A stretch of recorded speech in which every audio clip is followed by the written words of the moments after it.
All right, everybody, we are live tonight with an impromptu special episode of the Liberty Block Live to make up for last night's disaster where I live in Tennessee, so we were struck yet again with tornado warnings and severe storms, which knocked out my power and, just long enough for me to run out of batteries.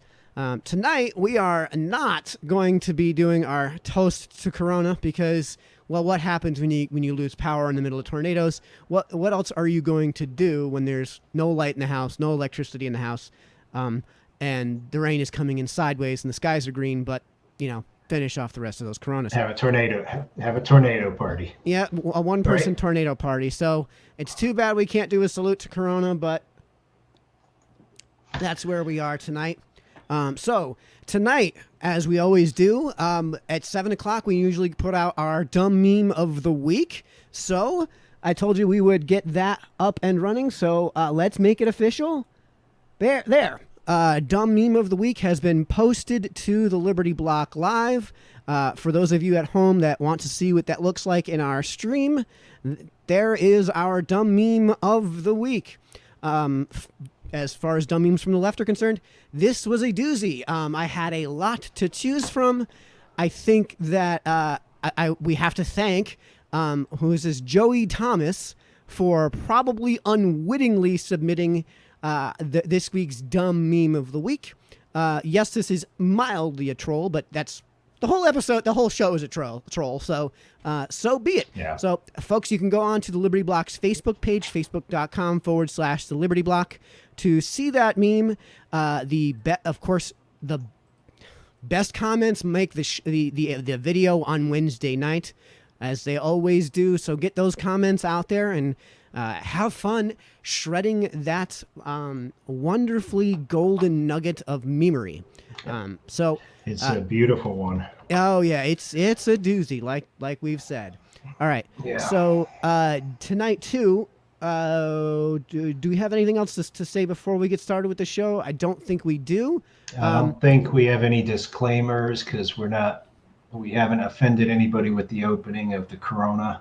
Yep, and I think Dan hasn't mentioned Jeffrey Epstein's name again. So let's dive right on into the meat of the show then. So we wanted to actually start with an anecdote from the Bronx. So Dan, if you could share that to the comments section.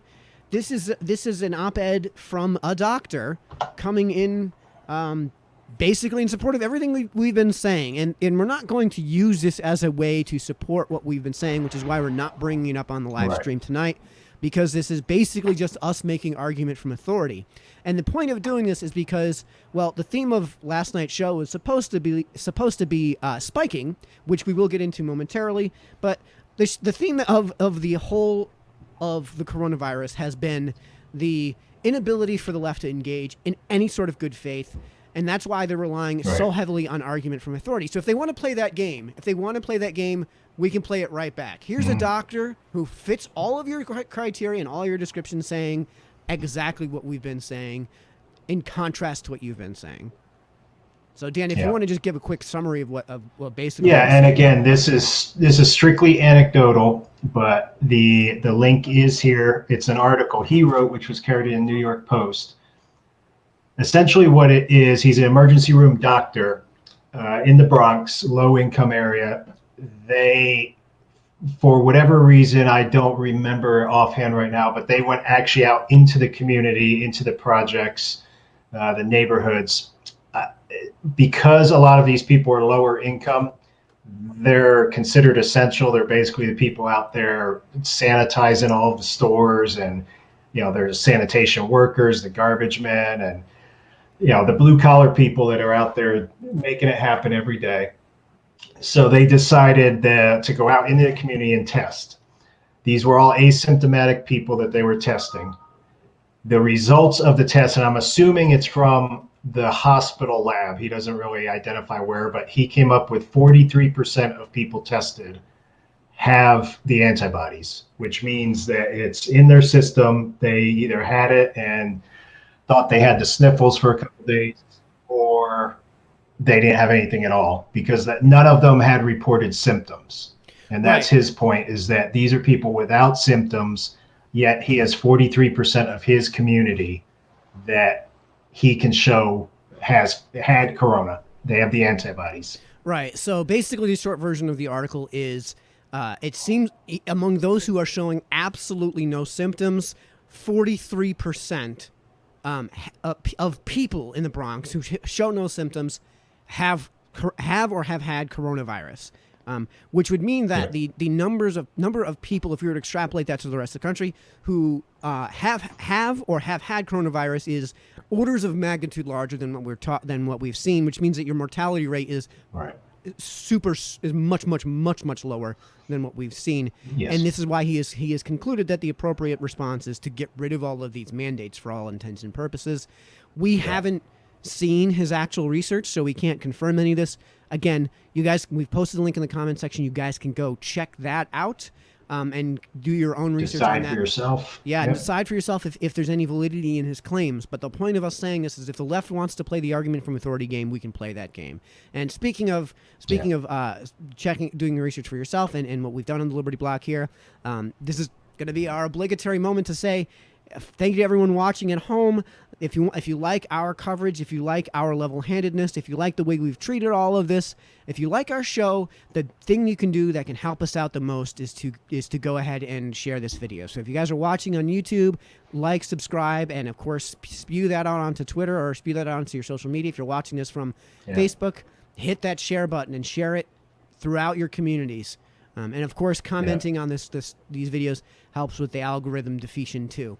So if we have to compete against the algorithm because we don't fit the Zuckerberg and Dorsey narrative. So, right, which is sort of related to one of our topics here of that YouTube video that we're not allowed to post. Yeah, it's Satya? I forget who it is.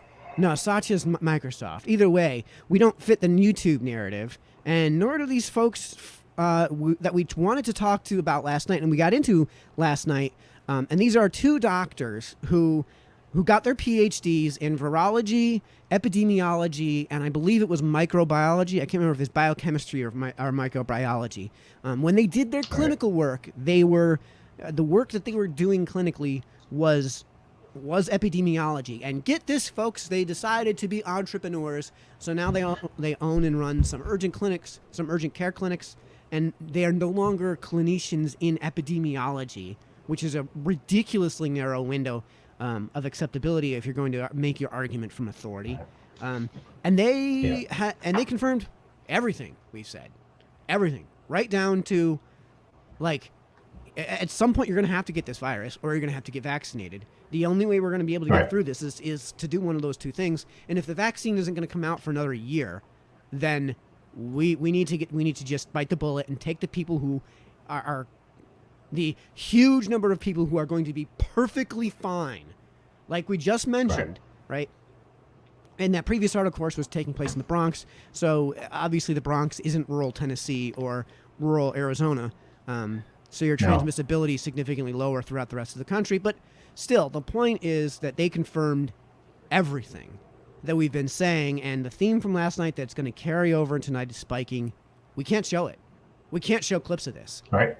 Zuckerberg will pull our stream if we show this. Like Tim Pool had a video out where he said that if you show this sort of all he did was mention that if you show these clips, you're going to get pulled. That stream got pulled because of that.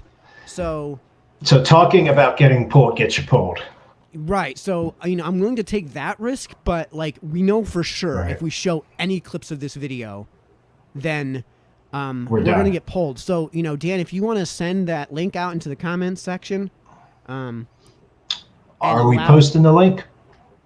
Post a link. To the YouTube video. It may have already been pulled. It was running last night before our stream.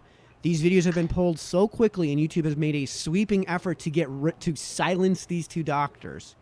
When I pulled it, it would come up. And it would say this video has been deleted. Well, sorry, folks, if this video has been deleted. It was running last night. I don't know what to tell you. I have a copy of it myself on my computer. I will probably have to upload this to a free speech platform like the library on my personal library account, and so that it stays up on the internet for you all to see.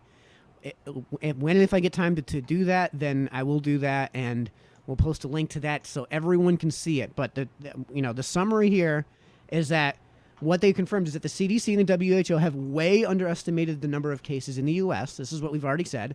This is what the research from Stanford already showed. Natural antibody resistance exists and is effective, so herd immunity is attainable, which is what we've been saying. Which is the Bronx, what we just said about the Bronx. Yep.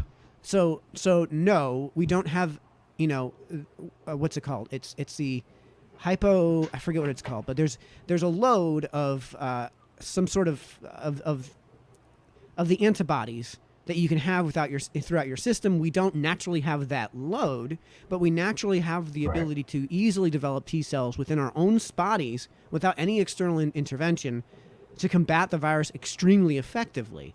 So that's what we mean when we say that. The mortality rates among the young and healthy are basically zero. This is what they confirmed and what we've been saying all along. Not exposing ourselves to the virus will weaken our immune systems. This is why, all right, I don't want to mention any names because I don't want her to lose her career because she's a great person. She runs a daycare. So it's effectively we'll call it a daycare center. There was a young lady I call her a young lady. She's 40 something now that I've known all my life. And when I say all my life, I mean she knows me. She's known me longer than I've known her because that's how young I was when we were first introduced. I was an infant, and she took care of me when my parents were away. She was basically my the person who took care of me after school and whenever my parents had to go away and whenever there was a snow day. Throughout my entire childhood, we've known each other for a long time. She made a deliberate effort to let me go mucking through the mud, to let me go climbing trees, to take me outside, let me roll through the dirt and get exposed to whatever, bacteria and viruses are naturally out there. And the result has been, and some of it's a huge amount of it's genetics, but the result is that when you do this with your kids, when you do this with people in general, and by the way, my career has been in landscaping, so I'm out in it all the time. In the dirt, yeah. For 20 years, which means I'm getting bombarded by bacteria and viruses all day, every day. The thing is that when you do that, your body tends to build up this immuno response. It tends to strengthen your immune system in doing that. Now, when you lock yourself in a sanitized, alcohol swabbed room, then all of those pathogens that you are naturally existing, that your body builds up a permanent resistance to, stop forcing your body to continue these permanent resistances, which means that your body, your immune system becomes weaker to other things. You've seen have you seen the George Carlin bit? No, go tell me about it. We'll have to. It's right up this alley. It talks about how he doesn't.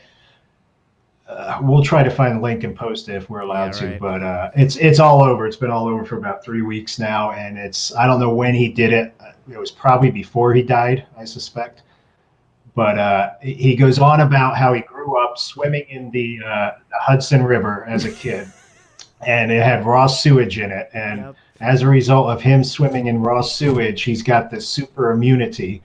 And he goes on to describe how his white blood cells, the second something gets in there, they have bazookas and sharks with laser beams and all. It's a great skit. It's right up the herd immunity alley. Yeah.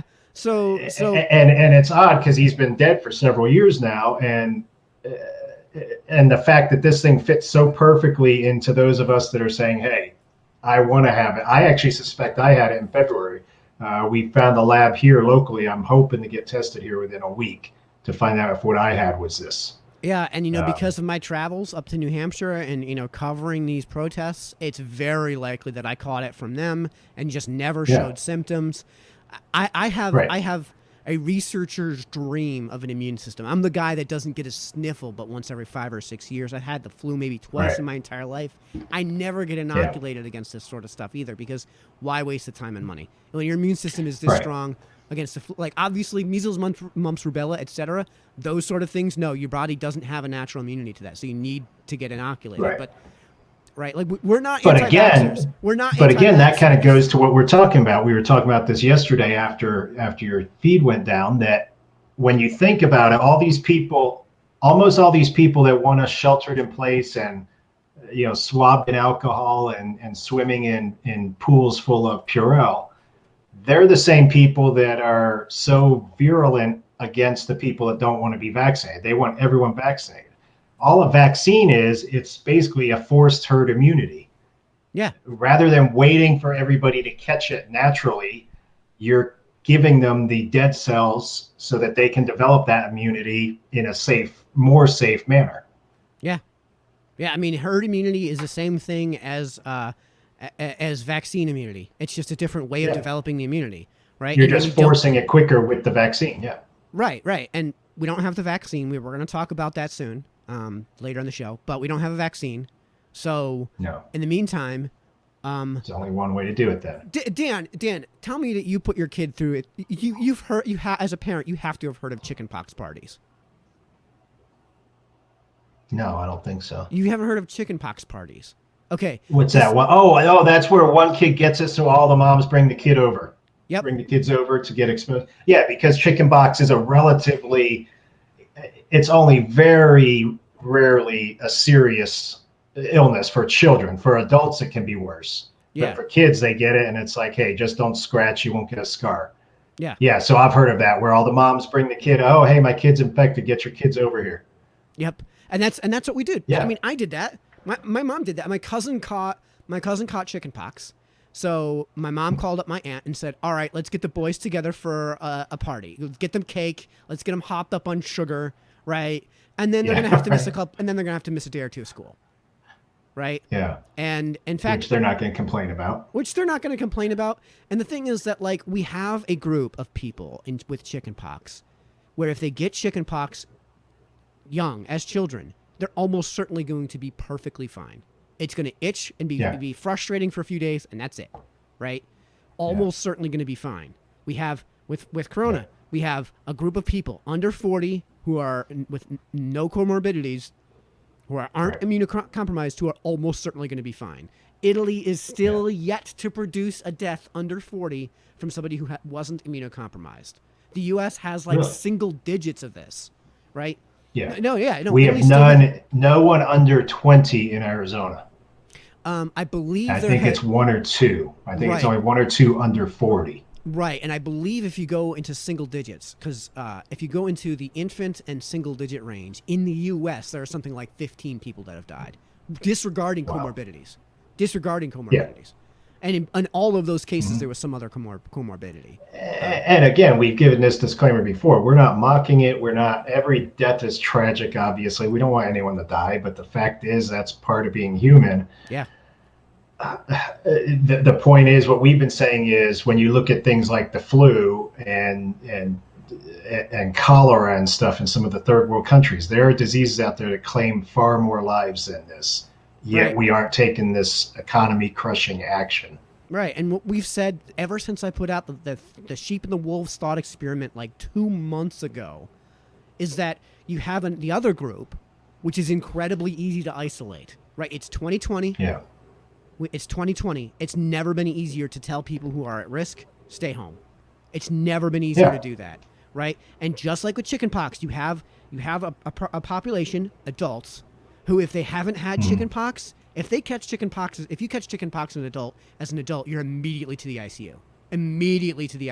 Yeah, it's pretty bad. It's seriously life-threatening. Like, we're talking about. Which again, that's why all the moms want the kids to get it young, because they can ride it out when they're young. You can't ride it out as an adult as easily. Yep, and somebody's response to me, of course, when I made that mention on Facebook was, well, we don't do that anymore because we have a vaccine. And I'm like, okay, that vaccine was developed like 10 years ago. What did we do 10 years ago? And did anyone have any problem with that? Duh. So we're talking about the same thing. No. We don't have a vaccine for corona. Yeah. Back then, we didn't have a vaccine for chickenpox. This is what you do. And nobody has any problems with that. But yeah, so getting back to these researchers that we can't show any clips of, and their research. So, so it's like we said. They said it's easy to isolate the sick and the elderly. They compared the model that Sweden's been using with the model that their neighbors have been using. I can't remember if they compared it to Finland or Norway. It doesn't matter. Finland and Norway are taking the same approach, and you have a basically hegemonic population up there. It's incredibly homogenous up there, right? And you're talking about populations that demographically look identical between the three Scandinavian countries, the three peninsular Scandinavian countries. And their conclusion was that Sweden has basically already achieved herd immunity, and its neighbors aren't Yep. close, despite what will likely work out to a comparable number of deaths and death rate. And their conclusion, of course, is that we should have never entered into this lockdown, and we should end it now. And this is what we've been saying. You and I have been saying for like 2 months now. And of course, you know, the media's reaction to this has been just utterly insane. Utterly insane. So the upside is we're still going to be able to get Volvos because the Swedish people are alive. Oh yeah, we'll be able to get Volvos, but we won't be able to get. And an ABBA reunion tour, I hope. Come on, we need that. Let's hear in the comments who needs the ABBA reunion tour. Yeah, well, go ahead and say in the comments what you guys honestly think of ABBA, because I'm not willing to honestly say what I think of ABBA. We're gonna still get our everything from Sweden that we would normally get because they continued their productivity and they're not going to have an economic lag like we had, and they're not going to have to go through the recovery process we're going to have to go through. But the media's response, of course, is the main is the real issue here, because we might. I mean, let me check my stream here. It looks like we still got the stream going. I'm a little surprised we've been able to get the stream going. And keep it going, even having just talked about this subject. And by the way, while our stream's going, let me go ahead and mention it again. If you like what you've been seeing, the thing you can do that would help us the most is to share this stream. So for everyone watching at home on Facebook, hit that share button. Commenting on the stream helps us beat the algorithms that are out there that are competing against us. If you're watching this from my YouTube channel, do hit that subscribe button. Do hit that like button. Go onto your social media and copy and paste that link into your social media. Comment on the YouTube stream. We are going to do live Q&A at the end of the stream if we have time. So if you guys have questions that you want us to answer, please do ask those questions in the comments section, either on YouTube or on Facebook. If you're watching on YouTube, facebook.com/The Liberty Block. That's where we are. So let's talk about the media's reaction to what's been going on with these doctors, because their criticism has been just ridiculous. The only criticisms I can find, which I can't show. I can't show the criticisms. Like, theme of the show is spiking. I can't show the criticisms because Tim Pool showed the criticisms and got his video pulled because he showed the criticisms. So, which is what I said. Even talking about the fact that it got pulled, basically they don't want to. They control it. It's so heavily that they can even control when they're criticized. Right. Because it's not like the New York Times criticizing the Washington Post because they own the paper, they can criticize them. They guarantee their people are reading it. Right. You're basically criticizing them on their own platform so they can cut you out at any time. Right. And the other thing, too, here is that I don't even want to show the articles because all of these articles are in bad faith. So screw giving those people airtime anyways, right? Because it's obviously bad faith, right? I would be happy to show criticism if it was in any way made in good faith. But instead, what we're getting is things like they're not epidemiologists. And we went through this. Well, what more do you want? First things first, that is an argument from authority, which is a logical fallacy. So you can disregard that criticism. But what more do you want? They have PhDs in epidemiology, virology, and I think it's microbiology. Please don't hold me to that. I can't remember what the third degree is. And, they opened up their own business. This is what people do. They don't. People don't stay in one job. Wait. We don't all work for the federal government. Isn't that the goal in life? Is get that Fed job? Yeah, to get that cushy job where you can't possibly get fired and your benefits and your secondary benefits are completely out the wazoo. And the kind of job that bankrupts a state like Connecticut. Yeah. All right. And when I say bankrupt, I mean like Connecticut is as insolvent as you could possibly be. Its insolvency is one step away from Puerto Rico, and I don't mean that as a hyperbole. We've done the research. Yeah. And we've talked about it on other shows, actually. But so one of the other criticisms is that the sample is biased because they're only testing the people that are coming into their clinics. And it's like, well, duh. Oh, don't get me started on that. Like, how can you ethically get a truly randomized sample? The only way you could do it would be to go out onto the streets with a needle, with the swabs or a pinprick, and just every person that Sample goes everybody by, every third person that goes by, or 3 whatever. blocks. Yep. How on earth do you ethically do that without right? Because obviously you have to ethically you have to say, hey, would you be willing to submit yourself to this? And if people say no, how is that any different from doing the exact same thing at your own facility? Yeah. Like, duh. Of course, it's going to be biased in that manner. Otherwise, it would be incredibly unethical. Mm-hmm. So, I mean, and this, by the way, this is also the case and is true of every other coronavirus study ever conducted, including the Imperial College study. So if you want to criticize their study for doing this, then you got to criticize all the studies for doing this. The meeting criticism for not a large enough sample size. Their sample size is over 5,000 people. This is the doctors that got pulled. Yeah. Their sample size is over 5,000 people. The Imperial College would that study, make it the largest of these? One of that we can rely on. So it's greater. It's greater than the Imperial College. You're saying the Imperial College study that everyone is still relying on the left for some reason, that said 2.2 million deaths in the U.S. Is now a laughable failure of a study. Had just over 2,000. Just over 2,000. So this is over twice as many, and they're being discredited because it doesn't fit the narrative. Of course. Well, I mean, if we're being honest, yeah, that doesn't fit the narrative. Which goes to the topic of the show of spiking. Yep. The criticism. There's been further criticism about them not being peer reviewed. Duh. That's why they're announcing the publishing of these results. That's what publishing is for, so that these journals can. Their peers can review you publish first and then you peer review. Right. I mean, there's some amount of peer reviewing that happens before publishing that's done internally, but it's done internally. So internal, yeah. It's not a true peer review. It's turn into your buddy in the next cubicle. Hey, did I do this right? Right. It's and then you release it to the people that truly peer review it. Right. Completely separate from you, outside of your influence. Right, which just like you said, outside of your influence. The whole point of publication is to get these neutral perspectives, to get these neutral bodies coming in and conducting this research, and putting your test results to trial. And furthermore, it's kind of hard to get peer review when your peers refuse to do the research before even reading the results of your research. They just say, "Oh, it doesn't fit the narrative, so goodbye." And by the way, this is why the media has a duty to act in good faith. Because if they're not going to act in good faith, then we don't get this research. We just don't get it, right? Because people are gonna believe the media narrative and refuse to conduct do the peer review. If the media was acting in good faith, they'd be going to the peers saying, "Why are you refusing to review this?" Right, and maybe there's a good reason, but they're not even asking. Right. And the last criticism is that the criticism is they've called this thing equivalent to the flu. No, they said that there is a statistically insignificant difference. For all you statisticians out there, not identical doesn't mean statistically significant. There's a difference between unidentical and statistically insignificant.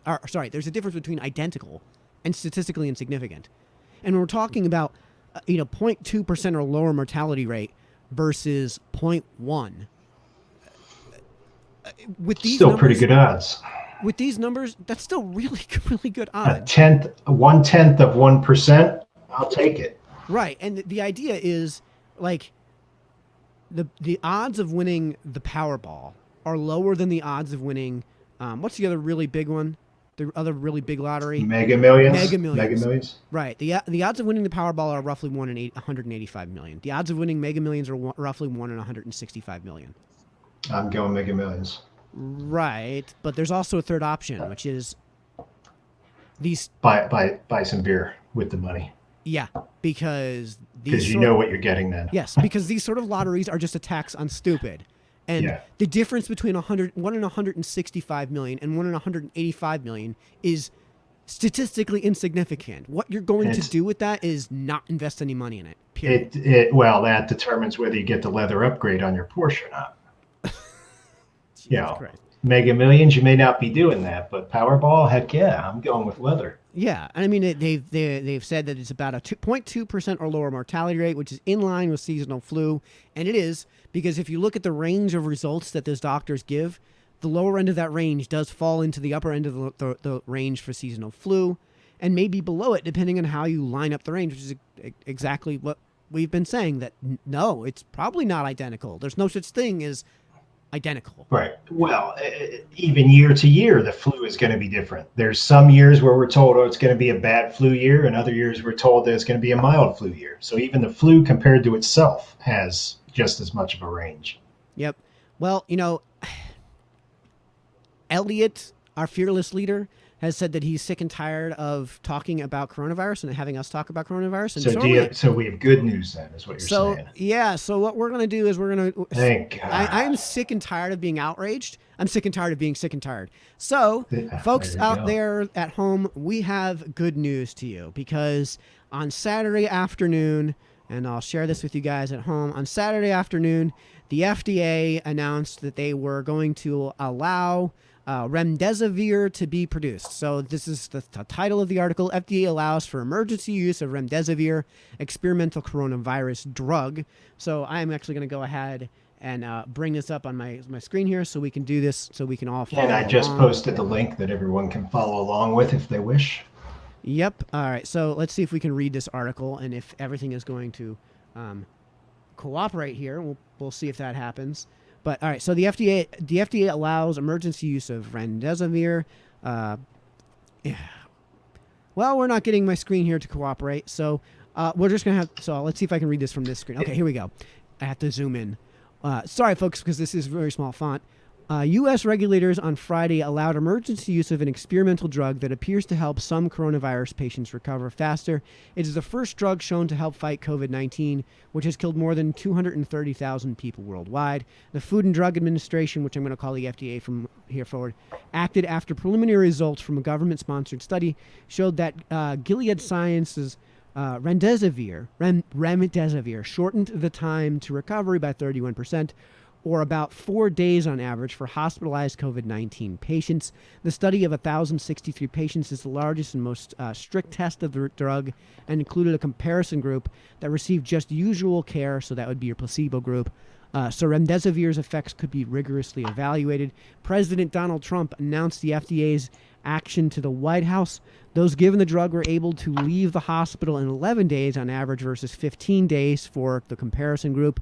The drug also might be reducing death, although that's not certain from the partial results revealed so far. The National Institutes of Health's Dr. Anthony Fauci said the drug would become a new standard of care for severely ill COVID-19 patients like those in this study. The drug has not been tested on people with milder illnesses. The drug has not been tested on people with milder illness and currently is given through an IV in a hospital. Gilead has said it would donate its currently available stock of the drug and is ramping up production to make more. No drugs are approved now for treating the coronavirus, and remdesivir will still need formal approval. The FDA previously gave emergency use authorization to a malaria drug, hydroxychloroquine, after President Donald Trump repeatedly promoted it as a possible treatment for COVID-19, which he did not. And we talked about this in last week's episode. So nice job with the good faith from this article. No large high-quality studies have shown the drug to work for that. However, it has significant safety concerns. We talked about this bad faith last week. All right, so remdesivir. It's kind of what I just went through might be a bit confusing. So let's allow Anthony Fauci to describe what it is, how it works, and why this is great news. The data shows that remdesivir has a clear-cut, significant positive effect in diminishing the time to recovery. This is really quite important for a number of reasons, and I'll give you the data. It's highly significant. If you look at the time to recovery being shorter in the remdesivir arm, it was 11 days compared to 15 days. And that's a p-value for the scientists who are listening of 0.001. Although a 31% improvement doesn't seem like a knockout 100%. It is a very important proof of concept, because what it is proven is that a drug can block this virus. The mortality rate trended towards being better in the sense of less deaths in the remdesivir group. 8% versus 11% in the placebo group. It has not yet reached statistical significance, but the data needs to be further analyzed. Whenever you have clear-cut evidence that a drug works, you have an ethical obligation to immediately let the people who are in the placebo group know so that they could have access. And all of the other trials that are taking place now have a new standard of care. So we would have normally waited several days until the data gets further, dot the I and cross the T. But the data are not going to change. Some of the numbers may change a little, but the conclusion will not change. This drug happens to be blocking a enzyme that the virus uses, and that's an RNA polymerase. But there are a lot of other enzymes that the virus uses that are now going to be targets for this. This will be the standard of care. And in fact, when we look at the other trials we're doing, we were going to do trial with another antiviral. Actually, it isn't an antiviral, it's an anti-inflammatory, a monoclonal antibody. We're going to now compare the combination of remdesivir with this. So as drugs come in, we're going to see if we could add on that. So I hope that clarifies Nice. what this is and why that's so significant. The short version, of course, is that by reducing the number of days people are in the hospital, number one, you reduce the load on the hospital. And by the way, 4 days out of 15 is extremely significant. And that should It's about help. 25% almost. Yes, it's a 31% decrease in the amount of time that they spend in the hospital, right? And of course, that's going to reduce the load on the hospital, which means that you have greater capacity to treat patients, which should increase survival rates just from that alone. The other thing is that the effects seem to be, because of how it works, that in addition to reducing recovery time, you would expect there to be an increase in the rate of recovery when this treatment is put into effect. So they Right. did say it was that side of this hasn't. We need more information before we can draw that conclusion, because, like we said, 8% versus 11% is not statistically significant unless you get a huge sample size, millions in the sample size, and that may change as your sample size grows and as it gets further human trials. So that to me is great news, and actually is further reason to open up business. No, Yeah. I mean, Well, have I read because that wrong? it's a good treatment that gets people out of the hospital, gets them back to work quicker. Yeah. Yeah, and like I said, Those that get seriously affected by it can push through it quicker, and it's all good. yeah. So it's not a cure; it's a treatment. No, it's not a It seems to- vaccine. It's not a vaccine. Yeah, it's a treatment. So it seems to help Yeah. the body fight this process, fight off the. But speaking of vaccines, And speaking of vaccines, folks, we love giving good news, and this is fantastic news. So, first things first, the FDA approving this as a part of an emergency protocol. We could be Right. waiting 10 years, and this company could have to spend $2.7 billion to bring it to market, and then there's no way they're going to give it to everybody free of charge. By the way, they're issuing these things free of charge because they could bring it to market so quickly. And it helps build their reputation. So, when we get done with all of this, this is also what we've been saying about the FDA. Maybe it's time to relax the FDA restrictions.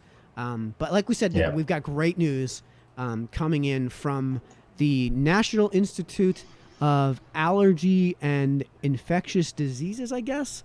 I don't think that's necessarily where this is exactly coming from, but we do now have clinical trials for our COVID-19 vaccines. Dan, if you want to link everybody to the Oxford research. I just posted it. Wonderful. So what we have here is the NIH clinical trial of a vaccine for COVID-19 now enrolling older adults. Study sites located in Seattle, Atlanta, and Bethesda. That's Maryland. So before we go on to this article, real quick, the link that we've sent you guys in the comments section is a link to a listing of research, which includes a chart of various research institutes. One of them is the Oxford Research Institute, which has gone into beyond. It's wrapping up its phase 2 human trials, and has announced that they may have a vaccine ready for mass production in September. And if that's the case, we were told 18 months back in March. And if we get a vaccine by September, then that's fantastic news. And by the way, once September comes, if we do have that vaccine, then there is absolutely zero reason to have the mandates that are in place, and we should be able to just go right back to where we were before. Right back to no masks, no gloves, not going totally overkill with the Lysol. But if you want to know what's happening right here in the U.S., the NIH clinical trial of a vaccine for COVID-19 now enrolling in adults. So they have actually closed the enrollment and have started phase 1 clinical trials, and are, from what I understand, they're actually working on phase 2 clinical trials. Let's see if I can get this brought up so I can read this. Okay, so folks at home, this is really fine print.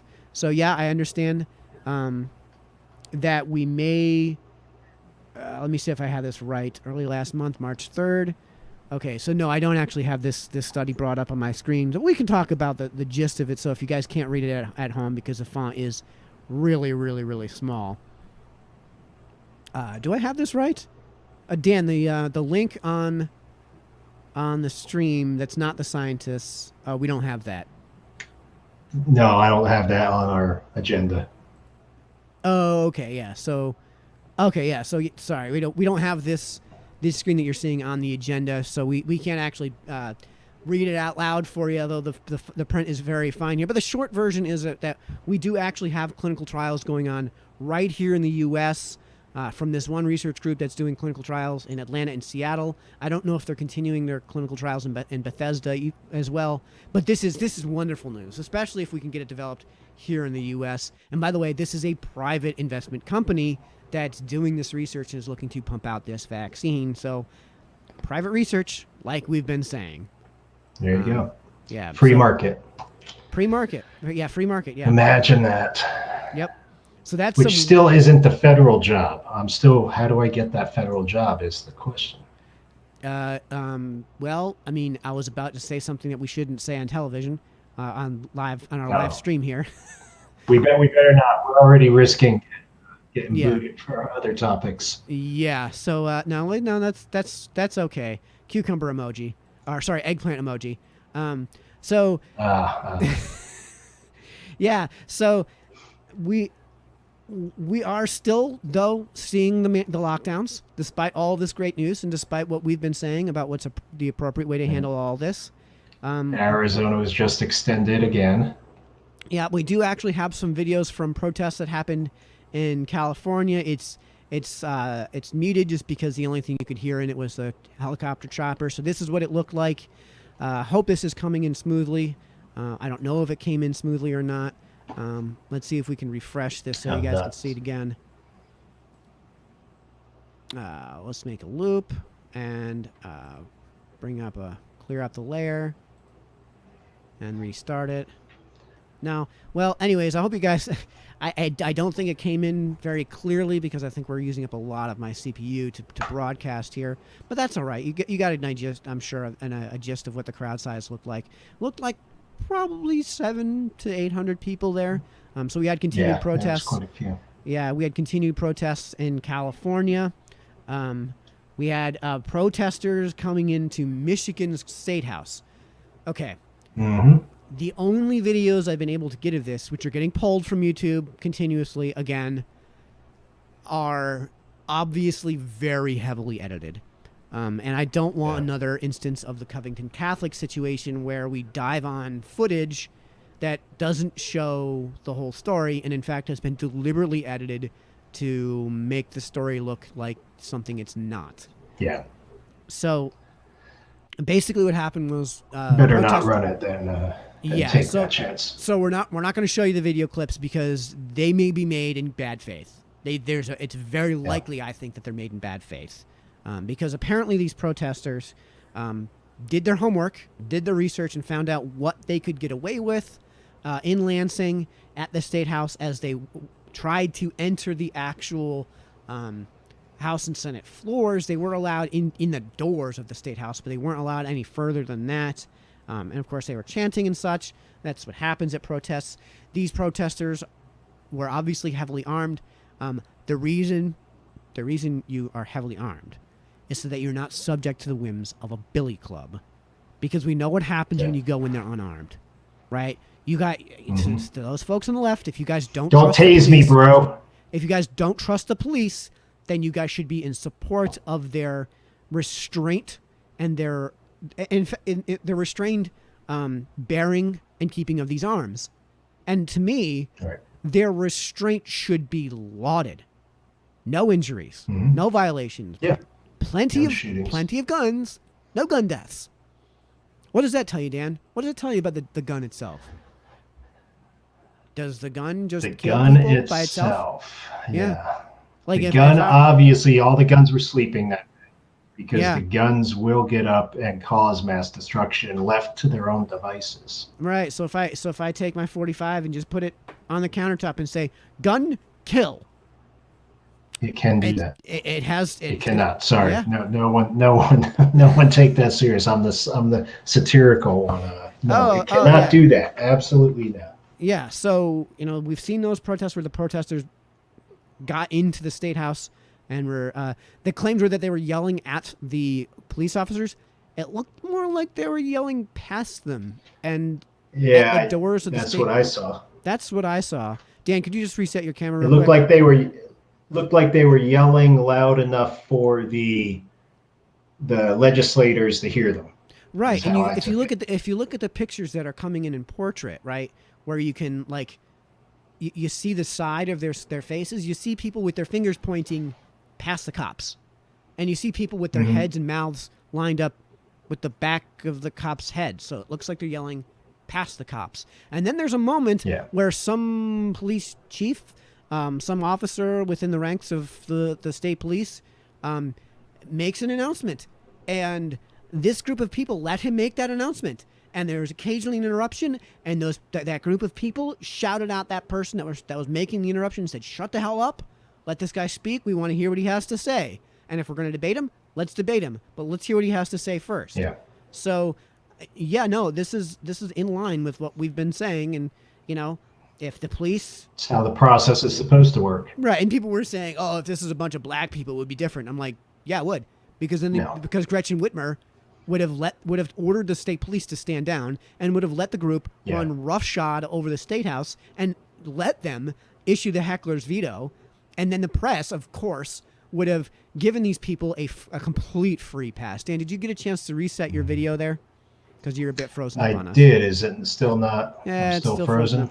Let me see if that's coming in. It's Phoenix. It's Phoenix. It's a little cold here today. Yeah, okay, there we go. Much better, Dan. Thank you so much. And speaking of Phoenix and Arizona, if you want to share, Dan, this article from Arizona, it's from a local free paper called New Times, which I don't know if they have back east. They've got a few out here. Yeah, real quick. But it's two sheriffs. Dan, real quick before you do that. Before you do that, I just want to just give a disclaimer here. We're not going to bring it up on the stream because the page itself is a giant mess, and the article is incredibly vertically laid out and really long, so there's just no good way for me to present it to everybody. So go ahead, Dan. Tell us about what's happening in Phoenix. Yeah, we're just basically, it's because our stay-at-home or our lockdown got extended by our governor. So we had kind of a mini meltdown in Arizona last week. Our governor, people were frustrated. They want to get out. They want some clear direction, and the governor basically issued a threat to private business saying, "You'll do what I say or I'll shut you down," which is a pretty draconian, especially for Arizona.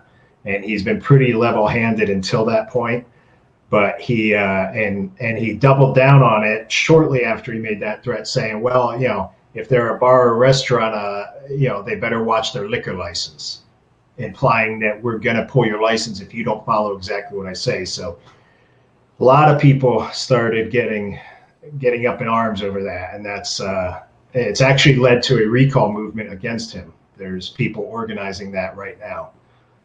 Whether it goes forward or not, we don't know. But there were two sheriffs, I believe it's Pinal County and Mojave County, have come out and said, we are not going to enforce these orders. You know, if they want us arresting people or whatever, this is not going to happen in our county. They've said that we will, you know, if it's convenient, if we're able to, we will send a deputy by to give a little brief education. Hey, this is what they're recommending, but they're absolutely ordering their deputies that they will not be arresting anybody over this. So, and sheriffs generally are considered, especially in the West, sheriffs generally are considered the highest law enforcement officer within their county. So they would even, depending on how bold your sheriff is, they would even potentially tell a state patrol officer to stand down. Yeah, so I don't know if we have any viewers from Connecticut where we have effectively no county governments. They don't have any county governments in Connecticut. Everyth's on either at the town level or at the state level. And the counties at this point are just geographical.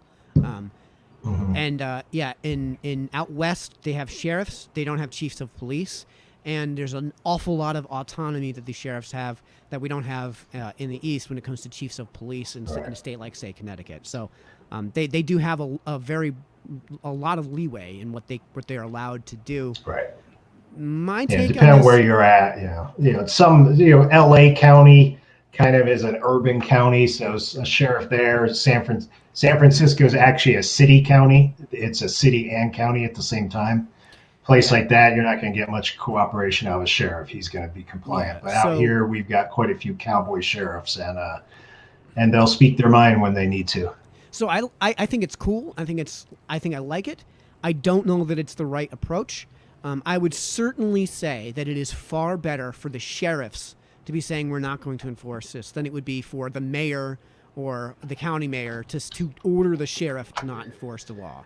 That seems to me like because giant overreach. Oh, I agree, because the sheriff's the top law enforcement officer. The others are the executive. So it's the sheriff. Like to any viewers in the East, the sheriff would be our version of a chief of police. Right, and again with much broader. He directs the troops. Yeah, and he tells them how to go about their enforcement procedures because this, folks, scarcity exists.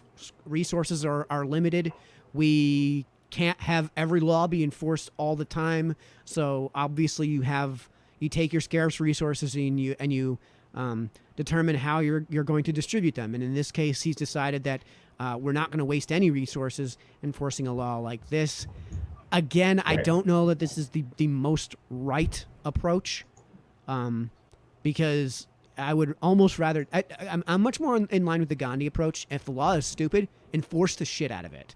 Enforce the shit out of it. Mm-hmm. Make sure it's on camera. And then when you guys look stupid enforcing the shit out of it, then, pitchforks and torches at Gretchen Whitmer's door. It's starting to get there here. Yeah. People are getting upset. Yeah. So, again, I need to eat crow on Whitmer because it's looking worse and worse for her. And that actually kind of segues nicely into the last subject we want to get into before we get into our bonus subject, which I don't know if we're going to have time for. But this weekend, Justin Amash, who is an independent representative from Michigan, Michigan, announced that he's launched an exploratory committee for a presidential run under the Libertarian ticket. As of Saturday afternoon, we can confirm that he has registered as a Libertarian in the state of Michigan. This makes him, Libertarians out there, you are going to love this. This makes Justin Amash the first ever Libertarian to hold a seat in Congress. So, congratulations to the Libertarian Party and to the folks watching at home. This is a moment to celebrate that we have a Libertarian in office. The sad news, of course, is it's bittersweet news because the sad news is really that he has no hope of winning. Even if he does get the Libertarian nomination, which is actually hotly contested this year, even if he gets the nomination, he has no hope of winning the presidential election. And the only reason he's doing this is because his district in Michigan has suffered redistricting, which means that his district has now become a blue guarantee, which means that there's no way he's going to win re-election, and that's why he's running. We have actually talked about this on our website, and there is a great debate going back and forth between our two members of our editorial board, Connor Dragotis and Elliot Axelman. So that's Connor's article that you guys are seeing us scroll through. It's too bad that the video isn't coming in as cleanly as I'd prefer. But we are having a back and forth between the two of them on this opinion. Connor has said that he should quite lively. Connor has said, and civil too. Connor has suggested that, in short, Justin Amash shouldn't waste the resources that he has available to him on a presidential run that's absolutely, definitely not going to succeed. And Elliot's contention is that this is basically going to help the Libertarian Party long term to have this instant name recognition, and to have somebody running for the office that is actually in the seat, rather than like Gary Johnson, who ran in 2016 from no seat. He was formerly, when he was running, the governor of New Mexico. But my opinion is honestly, my opinion. So yeah, if you want to see that back and forth, libertyblock.com, www.libertyblock.com, and you can check that out, where we have that lively debate. And you can see our articles, as we saw the scroll through, are actually nice and clean and organized, and you won't be bombarded by autoplay videos and pop-ups and ads. And if you guys want to submit articles, even if they're rebuttals, if you're on the left and you disagree with us, submit a rebuttal article. Instructions for submission are on our website, where we tell people to limit it to 600 to 800 words and try to stick to one topic. We don't have a way of we don't want to see your thesis. We don't want to see like an your whole manifesto. Your whole manifesto. Yeah. So stick to one topic, 600 to 800 words, and we want to hear from you guys. So instructions are on our website, www.libertyblock.com. So you can see that. Dan, I don't know what your thoughts are on this one matter, but I'm kind of torn. I'm kind of leaning towards Connor's side on this one. I think his resources are better spent somewhere else. Yeah, no, I agree. I see Connor's point of view. Mine's for a slightly different reason. I can see if today when you told me that he was redistricted out, makes a little more sense to me. You can afford to be a cowboy at that point, so why not? My initial gut reaction was, you use the Republican Party to get to where you're at, and then you jump ship when it doesn't go your way. Yeah.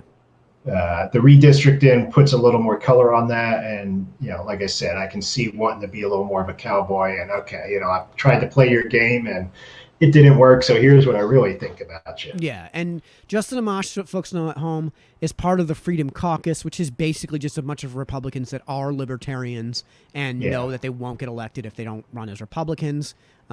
My personal favorite congressman is part of that committee, and his name is Thomas Massey. We've actually talked about him before on the show.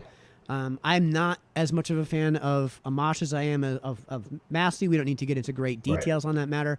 We talked shortly before we started the show.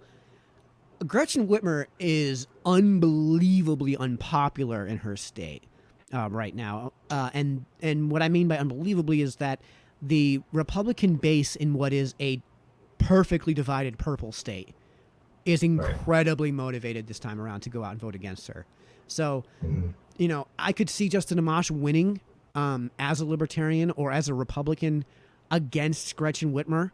Especially if he's able to build a coalition as a libertarian within Michigan and tell the Republican Party, don't run anybody against me, and cross-endorse me. And I think I think he could probably fairly make a case for. Yeah, I think especially at state level, at national level, it might be tougher, quitting and that public about it. But you don't need nearly at state level, the state people are going to know that your district has been redrawn and that you really had no path forward there. Yep.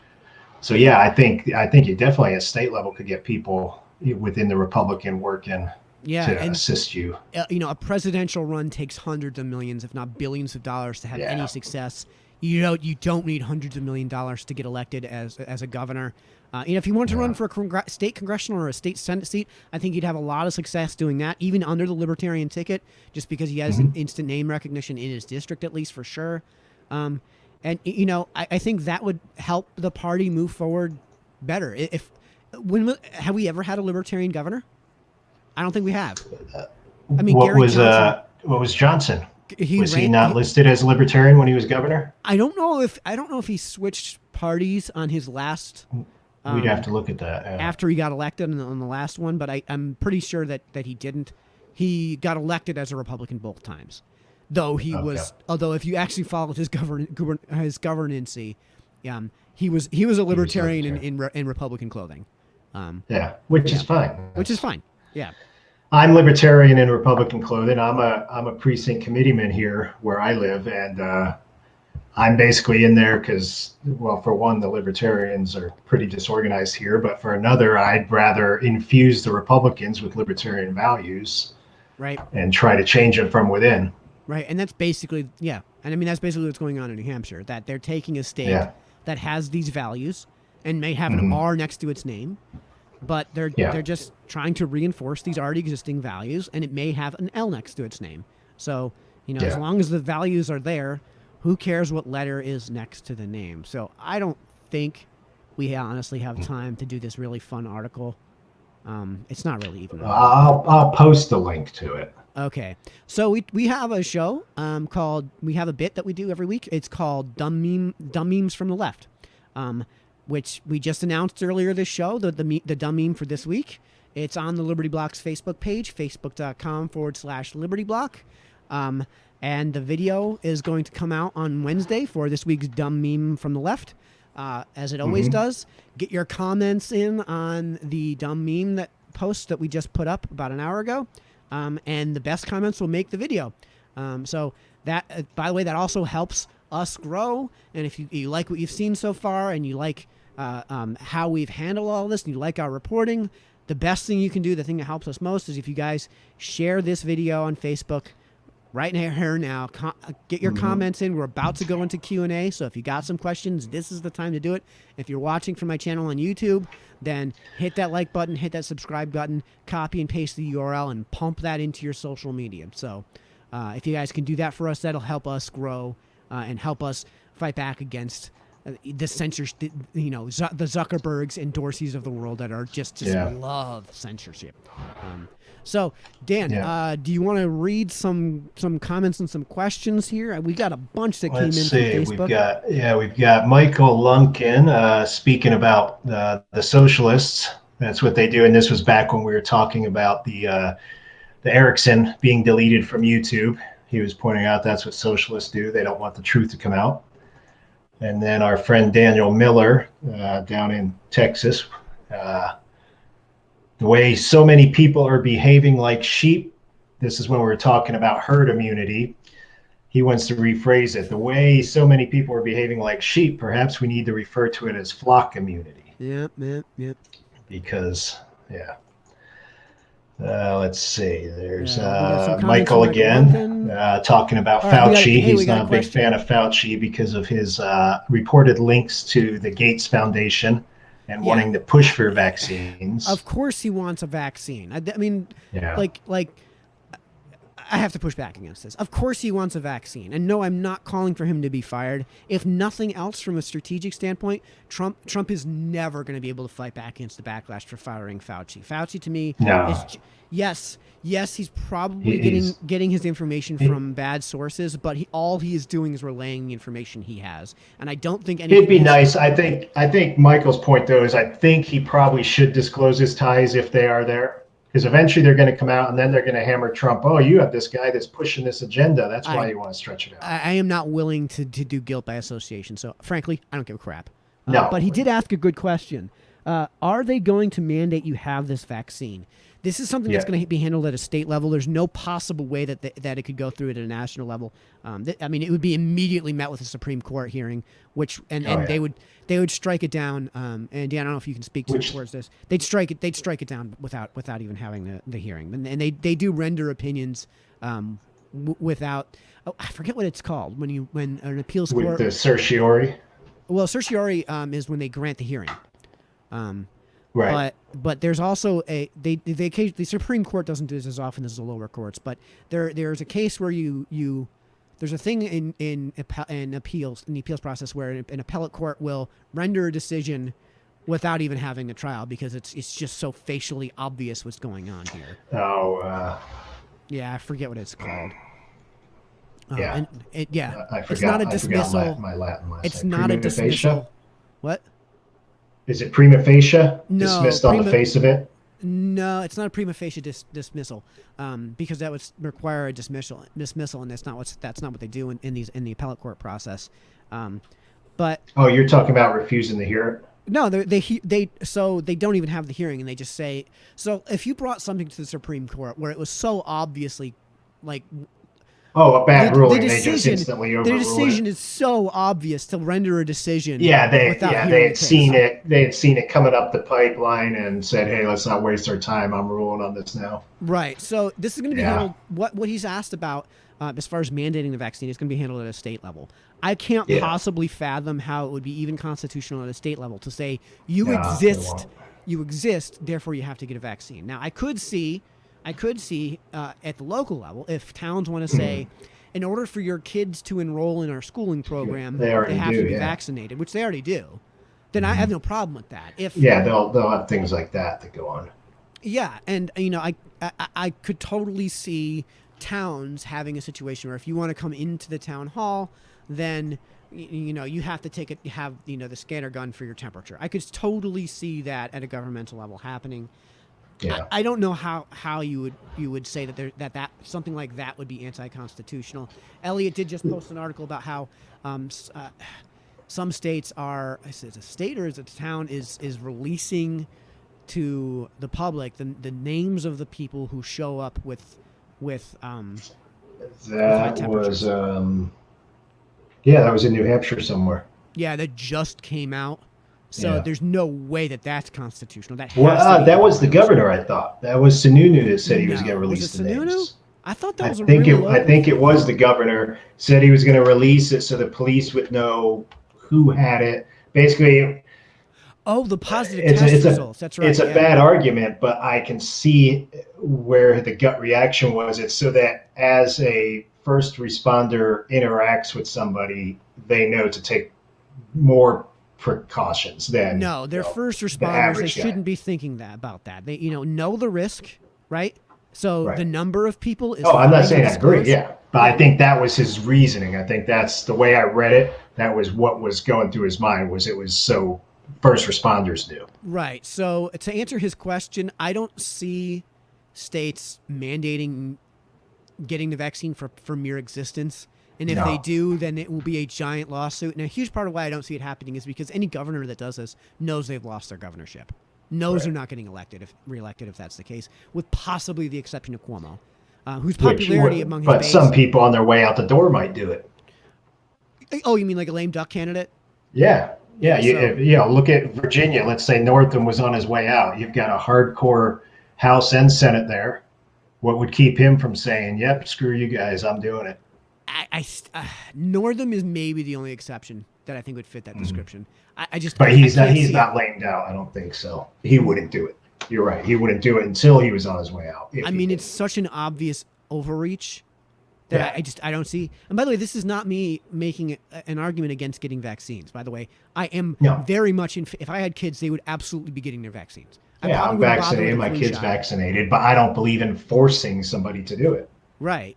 Because again, it goes back to what we talked about in the beginning, herd immunity. I know that if I'm vaccinated, my kid's vaccinated, 80%, 90% of his class is vaccinated.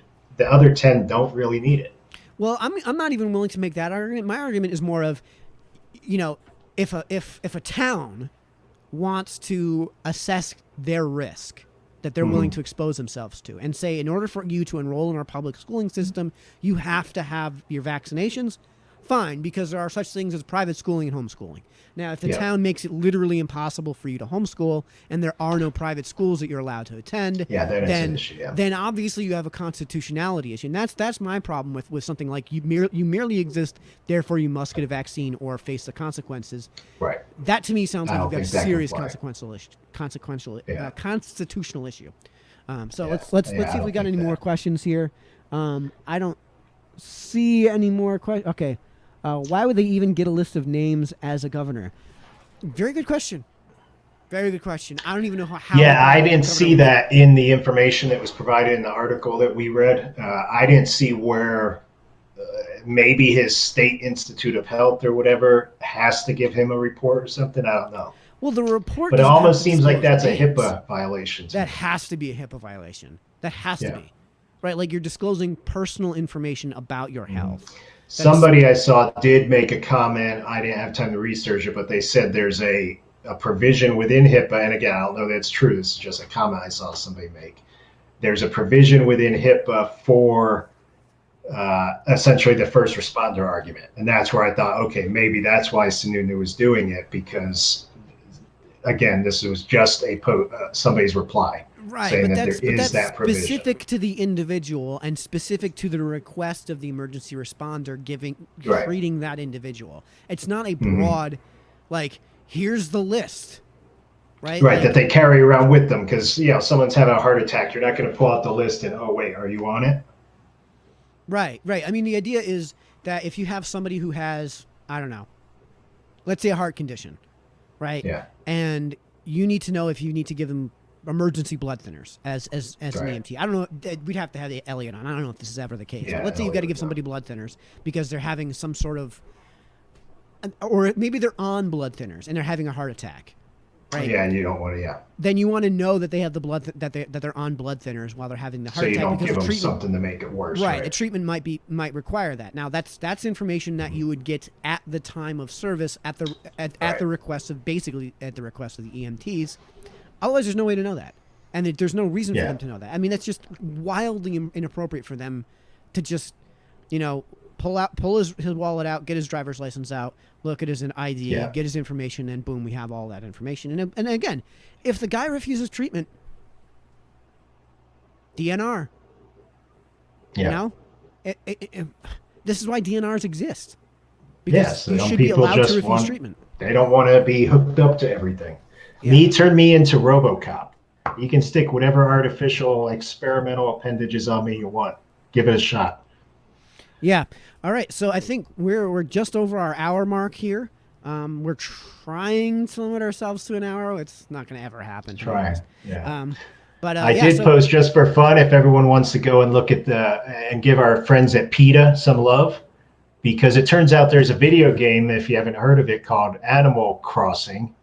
And it's completely electrons being exchanged across copper wires. And there's not a single animal harmed in it, but PETA has taken big issue with this game because of the use of animals in it. Yes. So and go check that out. It's hilarious. Yes. And if we had a way of integrating that with a dumb meme of the week, it would definitely have been dumb meme of the week. It's an entire dumb webpage of the week. It's a giant mess. So, all right. So everybody who's been watching at home, thanks for everyone for making it through this We whole appreciate stream. it. We are actually going to take a bit of a hiatus. So let me just let everybody know what's coming up. So Wednesday night is Dumb Meme of the Week. Next Monday, we'll be announcing that week's Dumb Meme of the Week. I have some personal affairs I need to take care of. That's going to take about 2 weeks to take care of. So we are going to take a 2-week break from Liberty Block Live, and we probably won't have the Dumb Meme of the Week video out for next week on next Wednesday, so Wednesday of next week. It'll probably be out the week after that, maybe even a week later.